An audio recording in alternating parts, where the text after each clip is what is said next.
Laura and Jean Show. I bring this podcast to you to share stories about situations in my life to help you take a journey into your own mind and finally commit to change.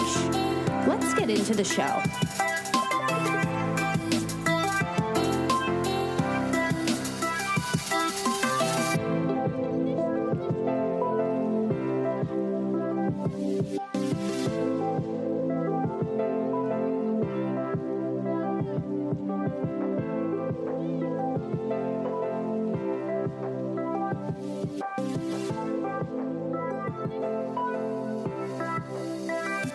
Hey guys, welcome back to another episode of the podcast. So happy you could be here. As always, thank you. I really do appreciate it. I have a really cool interview for you guys today, and I am interviewing Arvin of Extraordinary Human Living. It was such an honor to have him on the show. He approached me through Facebook, and we just kind of hit it off. We jumped on a phone call and we're like, all right, well, how can we work together? Because I really loved what he had to say. So I invited him onto the podcast. Simple as that. We talked about some really cool stuff today. I'm not going to give away too much, but I'll just tell you, we talked about biohacking. We talked about sleep. We talked about these cool gadgets that he just really loves to play with. And he's amazing. He really is amazing. And if I could keep talking to him, I would. And I see myself doing that in the future because he just had so many good things to talk about. He is a contributor to a bunch of different publications: Thrive Global, American Student Dental Association, Medium and Better. He has been featured on top name podcasts, Inc. magazine, Conscious Millionaire, and spoken on stages on one of the largest health and fitness retreats and festivals in the East Coast, which was Festival for Change. He recently spoke at TEDx, so we'll be looking out for that as well. And he is just really inspired by his own experiences, which is why I really love what he has to say, because I do the exact same thing in shaping my own life. And it was amazing to hear his stories and his journey, and I really loved it. So let me just give you a quick background on him, and then we're going to get right in the interview. He observed his mother struggle to lose weight for years and years and years, and his father relying on 6 cups of coffee a day just to function. Sounds like a lot of our lives, right? Arvin has also experienced his own personal struggle to make any noticeable improvements in weightlifting. After extensive research, experiments at labs, self-experimentation, and personal mentoring, he was able to add 215 pounds to his deadlift, help his mother easily lose over 30 pounds, and has reversed 2 of his dental cavities. So this guy's got a lot to share, and I am really interested in learning more about what it is that he does. And we talked about, like I said, lots of different stuff, including blue light and EMF. And like I said before, we spoke about melatonin, we spoke about sleep, we focused about so many different things. So I'm rambling now. I'm gonna stop and let's just get right into the interview with Mr. Arvin. Hello, everyone. Welcome back to another podcast. So happy you could be here. Of course, I just love putting out this content. And I've got a really cool interview today. And I don't even remember where we met. I think it was in a Mindshare Summit group. I think that's where we first connected. Yeah. And you're just all over the place talking about biohacking. And it just seems to be another thing in my mind that I don't seem to have the space to learn. So when we connected, we had just a regular talk. We talked over the phone, and we were trying to figure out how we could support each other. And that's how we got here, because the topic that you had is, I don't want to say unique, but it is. I think it's just starting to get out there. I'm hearing this word biohacking a lot more. But when I think of it, I think of you, because you're the first person to sort of put it into my eyes, make me listen to it. And I'm just fascinated with it. So I have on here Arvin, and he's going to go into exactly what extraordinary human living is and biohacking. So why don't you jump in here and tell us exactly what it is that you do and a little bit about you. If you want to share a story, feel free. This is your time to shine. So help us understand what it is that you do. Go Yeah, for it. great. Love it. Yes, biohacking, I would say biohacking has been around for years.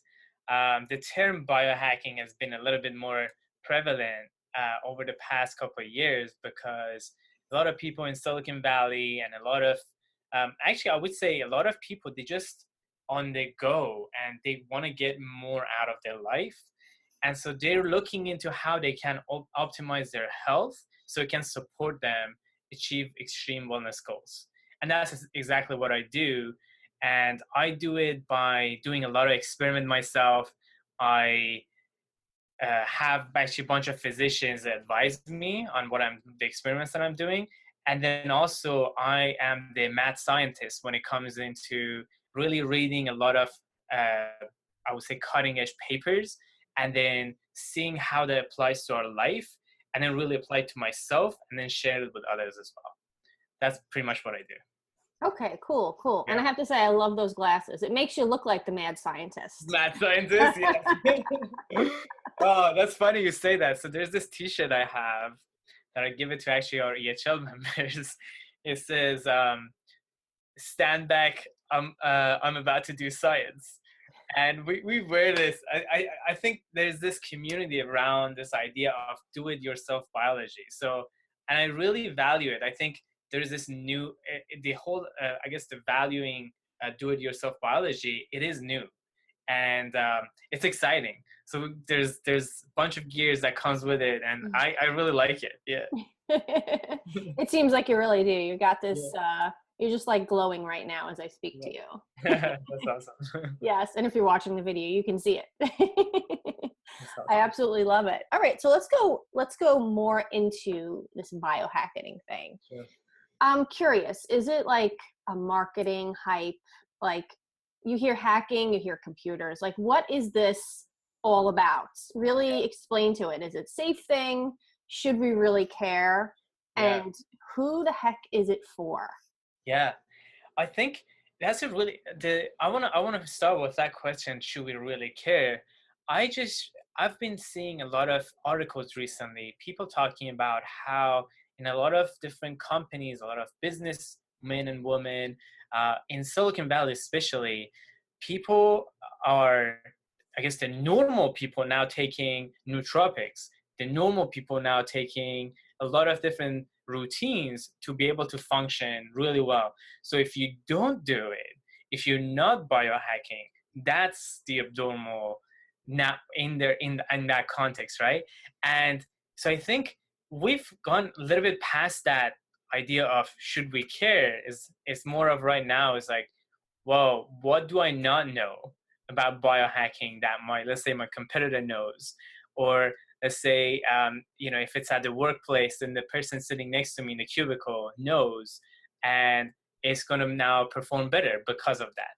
And then, is it really a hyped up thing? Probably is. I mean, the hacking, the whole idea of life hacking and this whole attachment of really finding the shortcut, hacking things, it came, I want to say, from 1960s when we started actually having a lot more machines and having a lot more machines in our different industries, and really thinking of our body as machines too, which is not something that's helpful for us. We just did. And since then, we started thinking, hey, how can we see our body as a system and really find these shortcuts that we can take control over our system and then make it do things that we want it to do. And so is it a hyped up thing? I think the whole idea of, having the gears and getting on fasting and doing the ketogenic diet, all those ideas, I think there's a little bit of hype to it, but the reality is that they all have been around forever. And ketogenic diet has been around for probably more than 60 years, has been tested for so many other different things. Let's talk about really the nootropics have been around for more than 100 years, but right now I think we're more than ever just really desperately looking for these different things that we can hang on to be able to outcompete others. Yeah, yeah, that makes sense. Yeah. And I love what you say about shortcuts. I'm all Yeah. about the shortcuts, you know. Yes. People listening to this, they're either business owners, a lot of them are moms. So those two types of people want as many shortcuts as possible. I Yeah. have to say, especially first and foremost, as a mother who is working or running a business, I know I try to do everything as easy as I possibly can, and not just to get out of doing certain things, but just because I don't have the time and I don't want to add on to, you know, everyday tasks. So yeah, everything and anything that could be done easier with less steps is wonderful. Yeah, exactly. Yeah, totally. Definitely. So you talk about this thing, the extraordinary human living protocol. Yeah. And you said this is something that you teach at conferences. So why Yeah. don't you tell us about that? You Sure. you mention energy vampires. I like vampires. So what's this about? Love it. Yeah. So the protocol has 3 steps into it. So the first step is really looking to finding what are some energy vampires? What are some things that we have around us that are sucking up our energy? And then the second one is, and I can go into details for each one as well. The second one is finding the routines, supplements, or whatever that is for us to really boost our energy. And then the third thing is the lifestyle or the diet. People mostly don't like to say the word diet because usually people have a negative association with it.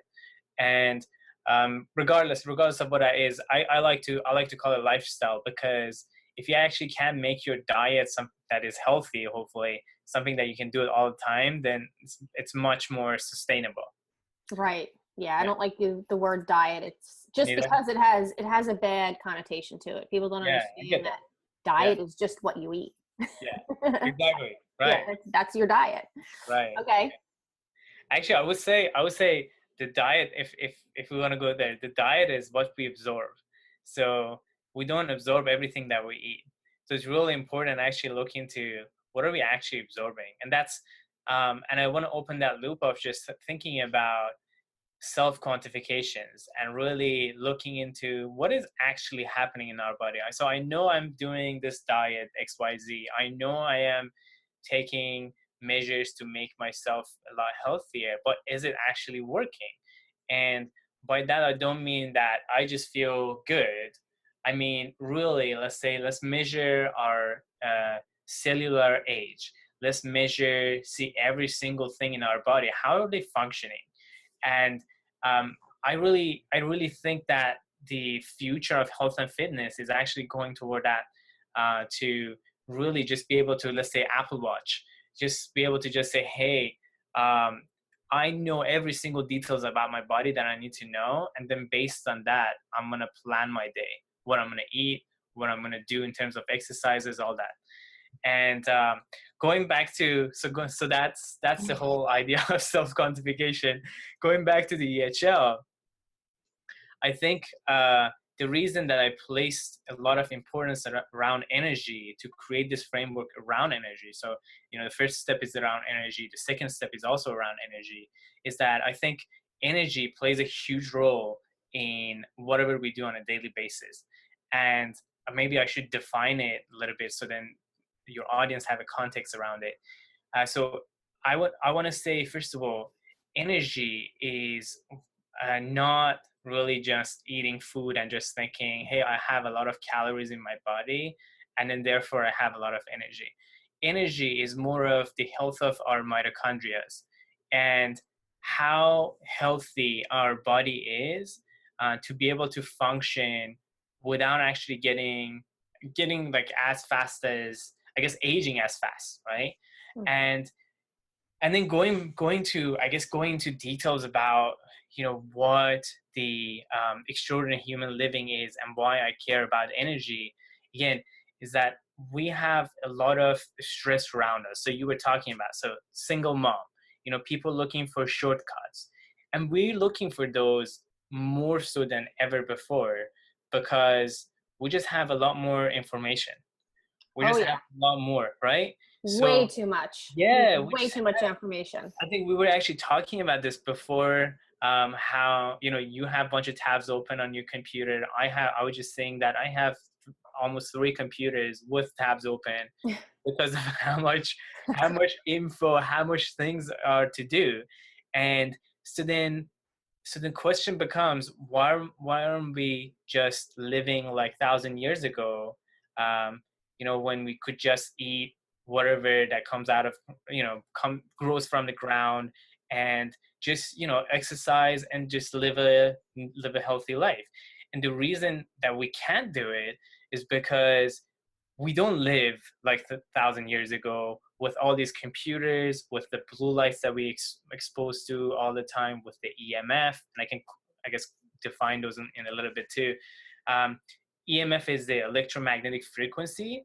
It's essentially, if you want to think about it, as the exposure that we get from our phone, from our computer, a lot of other devices in our home.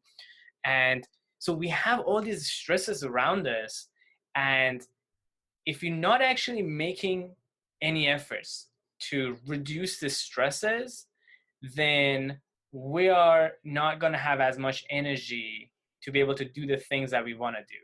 And then not having energy is going to show up as us not showing up for our partner, for our loved ones, not performing well at work, not being able to do the things that makes us fulfilled because we just don't feel it. And Yeah. to really test that idea, I always ask people in the audience, I just say, hey, who has ever tried caffeine before, right? And I bet no one. no one, right? and and I asked them, you know, the first time, if you remember the first time that you took caffeine, right before you took it, and when you took it, you had this whole new level of living around you. You had this whole new world ahead of you because of the extra energy.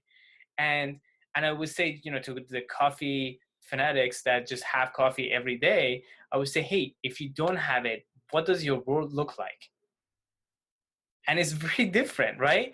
And so that's the importance of energy. And then the connection between energy and, I talked about the energy vampires and stress, is that I've read a lot of self-help books. I read a lot of, I guess I've been at a lot of conferences, different things, and just looking to see, hey, what is it about our psychology that's going to make us successful?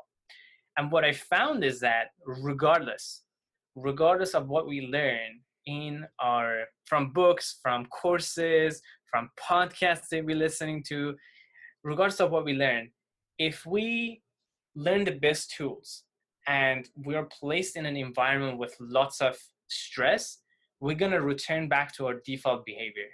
And that's something that research shows.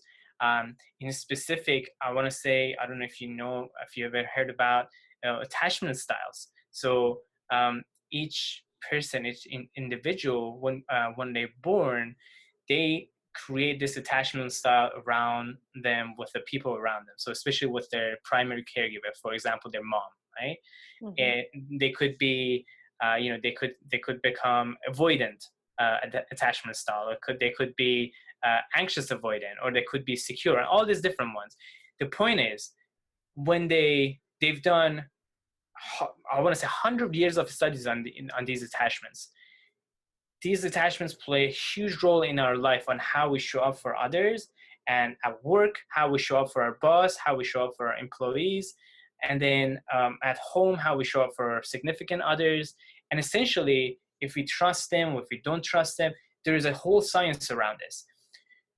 When they distill it down and they found out, okay, so what are some things that's actually affecting these relationships all around us? And our relationships are our life. So it's really important. And they found that stress is the only thing that, if you have a lot of stress, is going to affect your relationships with others. So you could learn to trust everyone. You could just say, hey, I'm not gonna, let's say, check my girlfriend's phone and just see what text she's sending, right? Or I don't know, whatever that is, and just say, hey, I'm gonna learn to trust more. I can develop it. As soon as you place me into a stressful situation, I am back to where I was, and I would show and demonstrate the exact same behavior that I had with me. And so it's really important, really, really important to actually have that energy and also not have those stresses around us. And then the other thing around stress is that when we think, we have limited cognitive resources. So cognitive resources meaning resources in our brain. If we have stress, some of those resources are assigned now to the stress. So we have, think about, let's say if you have 100 units of resources, let's say 30 of them are now assigned to stress. Now we're going to end up with 70 of them. And it's just less cognitive resources. So if you have, and it's so obvious too, like people can test it themselves. If you're, let's say, stressed out, how amazing are you doing at your work? You're not doing really amazing. When you're thinking doing something creative, right? You're not going to do really well. And so that's the context of it, really having a lot of energy, not having stress, and then creating a lifestyle around it. Yeah, that's really interesting to say you go back to your old patterns, because that's just what you know. It's, like you said, it's your defaults. Right. I've been in that situation plenty of times. Yeah. And the key, I think, is just to be aware. I always say that you got to be aware of what's going on around you. And that it takes a lot of work. Yeah. To go back to that, being aware of what the heck is going on. Yeah. Because then you can just flip it really quickly again. Yeah. And you have a lot of entrepreneurs in your audience. I would say the best thing for increasing and improving, I guess the hack for improving consciousness is to start a business. You will become the most conscious person on the planet Earth. There's just so much we learn about ourselves, about how we show up and how other people show up to us, how the world appears to us, that we can actually have developed that consciousness because of it. Yeah, it's true. Very true. That's a great point. Definitely is a great point. Yeah. I want to bring this back to energy, talking about energy, because I am just fascinated with energy. Yeah. Lately, probably for the last 3 or 4 months, I've just been looking at that, like really in depth. Although I don't have the most scientific mind, so it takes me a while to really understand, picture it. I have to read a ton. I was not the best in science or math in high school or college. I have an art degree, and I'm now fascinated with science. So it takes me a really long time to grasp something. Yeah. And doing these podcasts and actually talking about it has helped me. So I want to hear from you. Where does the energy in our body actually come from? Yeah. I know you probably have a lot to say about this, but I think it will really help me to listen to it, to take it in, as well as for everyone else, because this podcast sort of took a little bit of a shift. So I want people to really understand. So if you do have a lot to talk about it, try to think of the easiest, most dumbed down way to speak about it. Yeah, sure. That would be great. Definitely. And I want to say, by the way, I think I did say that I want to explain what blue light and EMF are. Yes. And I think this is a good place for it to have that segment and just say, we talk about energy, and what's really bringing our energy down are the blue light that we get from, so we get it from our screen, we get it from our, let's say, from laptop, from phone, from iPhone, whatever that is, right? From iPad, and to go into a little bit more details about, so is blue light actually blue? No. Blue light is seen as a white light with naked eyes. So people may confuse that, just say, hey, I'm not seeing the blue lights. Maybe there's no blue light on my phone, but there is. And it's just seen as whatever is showing you from your phone. So that's the blue light. And then can I ask you one question about that? Yeah. On the recent, do you have an iPhone? Yeah. Or you do? Yeah. The recent update, it's got this thing on there. Is that what it's called? Yeah. It's got, because I'm just fascinated by it. I was able to turn it on. So it comes at a certain time. Yeah. It comes to like this, it's almost like a yellowish tint. Yeah. And you can set it. I found that fascinating. So I was wondering, is It is. that what that is? Yeah, exactly. Okay. And that is, so at around, I want to say 6, 7 p.m. when there is a sunrise, obviously sunset, not sunrise, the sunset, we have that on our iPhone actually turning the, I guess, the red light a little bit higher and then the blue light a little bit lower. And that happens automatically with night shift. And Yeah, I think, night shift. Okay. I think at some point people who work at Apple, they realized they just thought, hey, we're just giving them all these amazing tools to look at, and we're going to affect their health significantly. So how about we protect them too by just creating that night shift? And I want to add to that, the night shift alone doesn't protect us from the blue light. So it does reduce the blue light to some extent. What people really want is either not looking at the blue light. That's the cheapest version of protecting yourself from blue light. The next cheapest version is actually really investing into a pair of blue blocker glasses. And there are all sorts of different ones. I think there are 5 of them. I reviewed a bunch of them on biohackingresources.com. People can go check it out and just see which one they really feel it's good for them, whether they're going to go out, which blue blockers they should wear, if they're not going out, if they're at home, which blue blockers they should wear, and whatever context that is for them. And so that's the blue blockers. And of course the night shift helps. On our Mac we have this app called Flux, F.lux. You can download it for free. It's again automatic. It would turn your screen into a, I want to say more of an amber looking screen. And it caused a lot of trouble for me because I can't distinguish colors, especially with the amber screen, right? It's going to become harder for you to figure out, hey, what color you're seeing. And so I've had a lot of trouble with my VA saying, hey, you got this wrong. Like these titles that you had highlighted, they're not highlighted in green, they're highlighted in different colors. This is so not working. And then only to find out that's actually not the case, because it's just for the flux, and like blue blockers having them on makes a huge difference. The other thing, for if people can get to see what the one I'm actually wearing right now, you seeing it, is the Daywalker blue blocker glasses, which only blocks a little bit of blue light. And then there are night walkers. This is actually the night walkers. Oh, you have them too. Yeah, of course.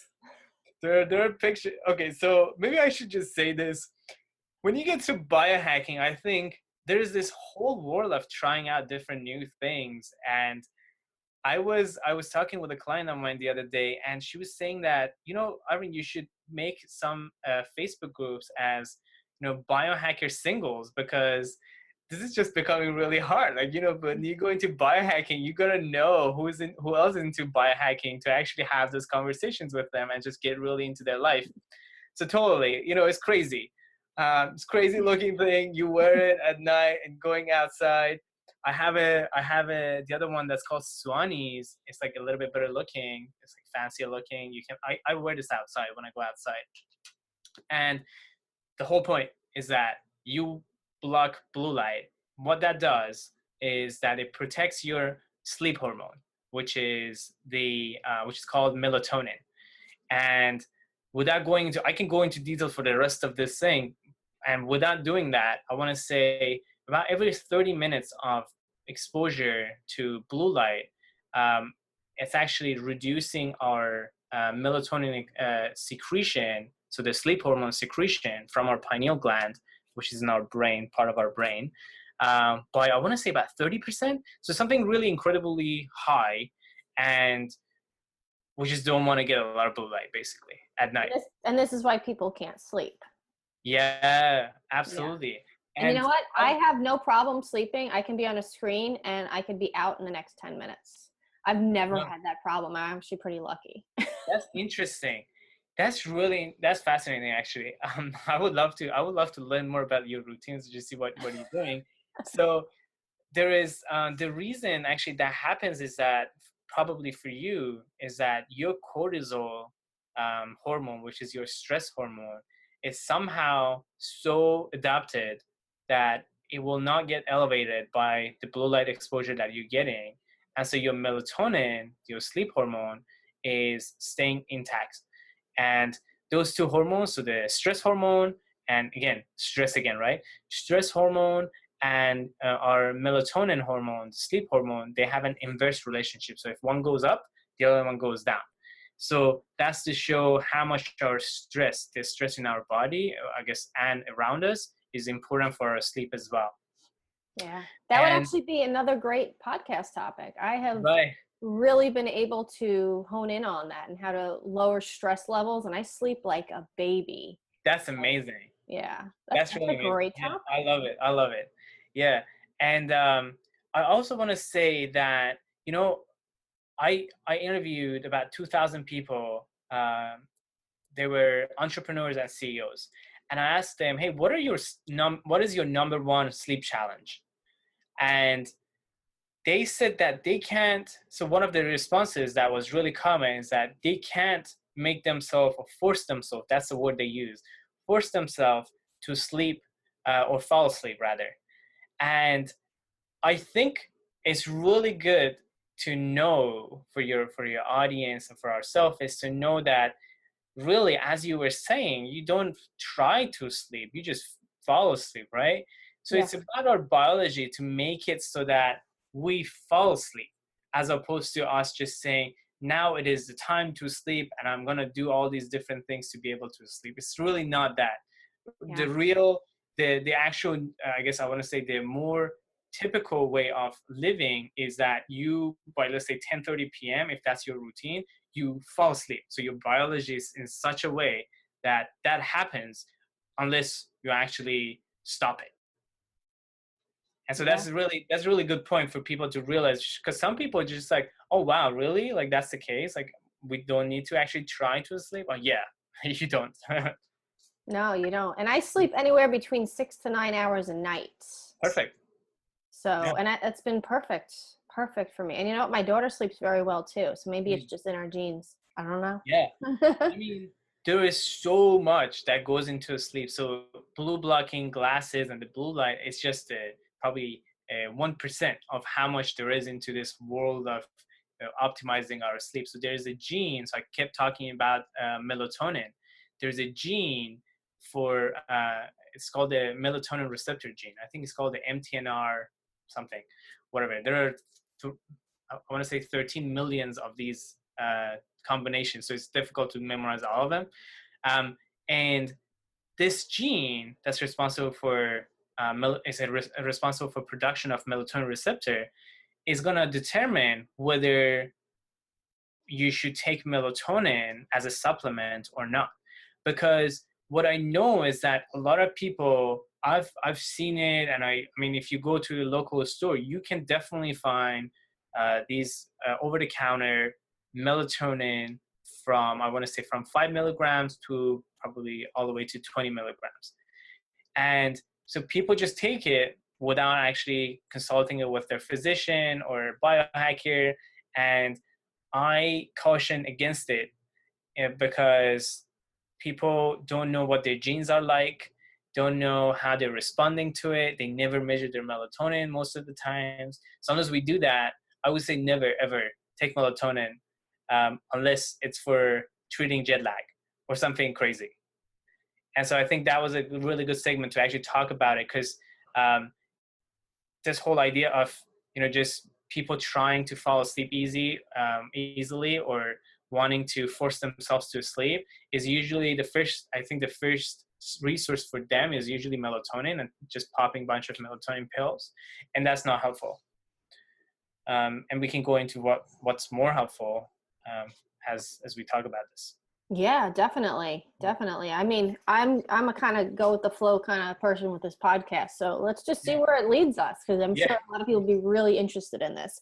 And I know yeah. I would be, because I have actually had melatonin way a couple years ago. Really. And I know other people who give their kids melatonin at night Yeah. to help them relax. So I'm curious, what are, if you can even go into like maybe the dangers or the dangers of it Yeah, I for that mean, particular reason. yeah, very, very simply, if you actually take melatonin, then you're gonna become resistant to melatonin, and your body's not gonna make melatonin. Period. And if your body stops producing melatonin, you become dependent on taking melatonin. And what I found with a lot of people is that they start with, let's say, 2 milligrams of melatonin, and then they work their way up. So after 2-3 weeks, they need to have more, and then more, and then they figure out, okay, that they can't go any further than, let's say, I don't know, 13 milligrams, and then they have to add on something else, So it's and that's like not very sustainable. alcohol and building a tolerance. Right. Exactly. That's exactly what it is. Yeah. Exactly. Yeah. And Makes that's so true with any other. So if you're on the entrepreneurs that are listening, or business owners that are listening, that if they try any nootropics, so nootropics being uh, cognitive enhancing drugs. So the mildest version would be caffeine, or green tea, and then it goes all the way to really stronger things, including modafinil and all these family names, armodafinil, and a bunch of other things. And then there's paracetam, and then paracetam families, all these smart drugs that are out there. People use it all the time. Again, that's the same idea.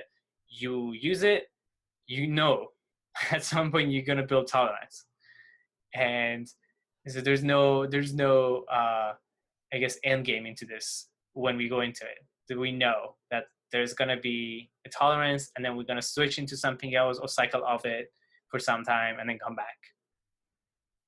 Yeah. Yeah, Wow. That makes a whole lot of sense. yeah. Oh my Oh, God. and then you asked about melatonin.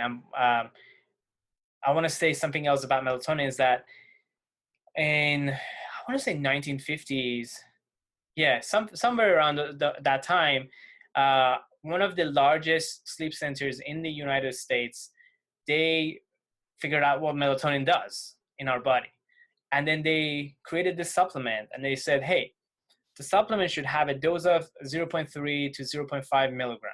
That's almost a tenth of what's out there in the market right now. And the reason that's the case is that they licensed it. So if anyone makes a supplement and it's 0.3 or 0.5 milligrams, which is the lowest, and that's the actual dose that you need, which wouldn't make you build tolerance around melatonin. If you actually have it, then you have to pay that person who licensed it. So then all these supplement companies started actually creating quite a large dose of melatonin in their supplements, so that they can't, I guess they don't need to pay for the royalties, which is crazy, because if someone knows that, then they would say, okay, well, then I'm not going to take it. Right. Yeah. And that's the whole I guess problem around it. That's too funny. That's too funny. I mean, speaking of supplements, Yeah. you hear so many opposing ideas. Yeah. You want to say, like, I don't even know where to begin with this, but like, is it really worth it? With supplements. Yeah, like, what's the deal with Yeah. supplements? I don't even Yeah. know where to go with this question, but Yeah. I'm just curious Yeah. on what your view is on supplements. Yeah, that's a really good one. I think I remember when I was working at this research lab, and someone who was our supervisor, she actually brought this up, and she said, "Hey, guys, there are a lot of research on different supplements, multivitamins, and we don't know if they're just expensive pee or not." And and I think that was some time ago, and I think right now we totally do. So everyone in our AHL program on day one, we get them test their biomarkers.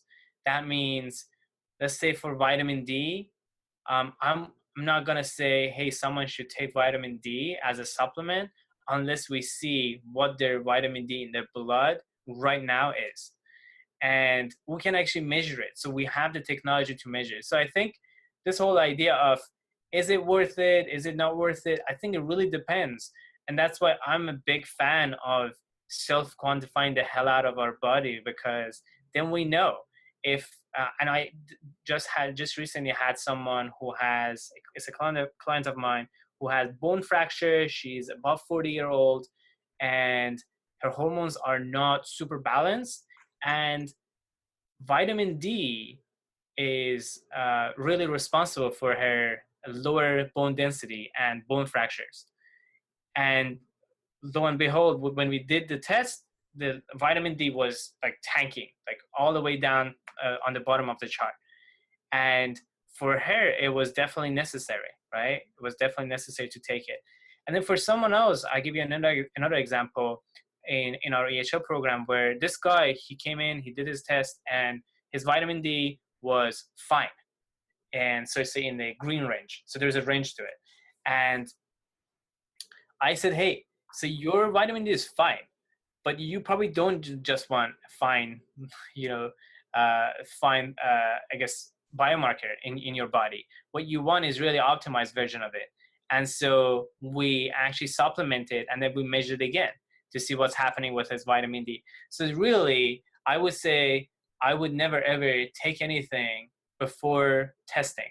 So I'm not pro this idea of everyone should take some supplements just so they're taking some supplements.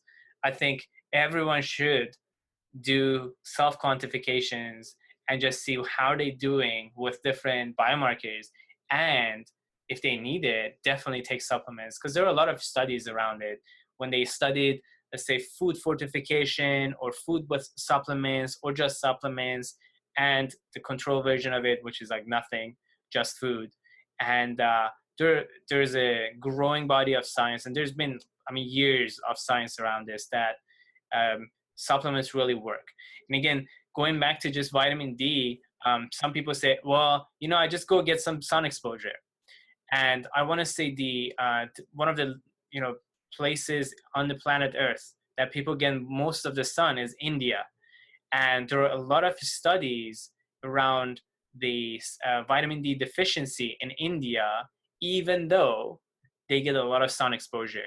There's a large population in India that doesn't have a sufficient amount of vitamin D, not because they're not taking enough sun.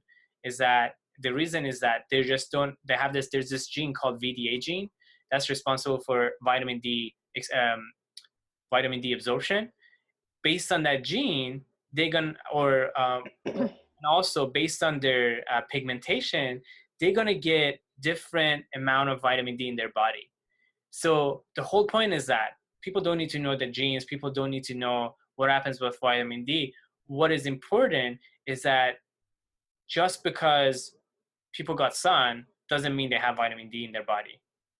And so they need to be looking into supplementing or not, based on what results they get out of their body. It's a really good point. Definitely a really good point. And that's why you should always be looking into that kind of thing. Yeah. Really interesting. Really interesting. Well, this was a really awesome talk. You have so much in that head of yours, and I'm sure there's a lot more. Sure, we could talk forever. Yeah. But I want you to share where people can find more about you, so they can learn more about what it is that you do and how you help people. And I'm sure about all the other things that you love to talk about. Absolutely. So I want to close it down by just saying, we started talking about energy and how we can really maximize our energy. We talked about the blue blockers. We talked about the supplements. We talked about the EMF exposure a little bit. So if we actually lower the EMF exposure, lower the blue light, we're going to have more energy. We're going to have less energy, I guess, deteriorated. And by that, because of that, we're going to have more energy. So that's one reason. The other thing is that people can optimize on their sleep. We talked a little bit about that on melatonin, how much melatonin we should take. And then I have this, if people go on hackmybiology.com, I have this course that comes at no cost for your audience. They can go take it. It has 30 ways to better sleep, which I'm actually teaching in a mini course, every single sleep hygiene that's out there.